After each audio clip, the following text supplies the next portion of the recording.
Hello kids, welcome back to another fun lesson. Today, we're going to learn how to use has and have in sentences. Let's get started. We use has with singular subjects. Let's see some examples. This is Radha. She has curly hair. Great job, look. Radha has a doll. She has a doll. Wonderful, Radha loves reading. She has a storybook. Well done, Radha has a big family. She has one sister and one brother. Fantastic. We use have with plural subjects. Let's look at these examples. These are Radha's neighbors. They have a big house.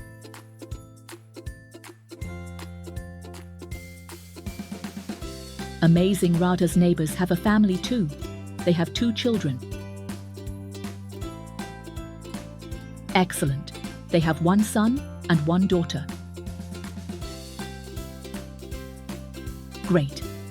The children in their family have long hair. Their children have long hair. Fantastic.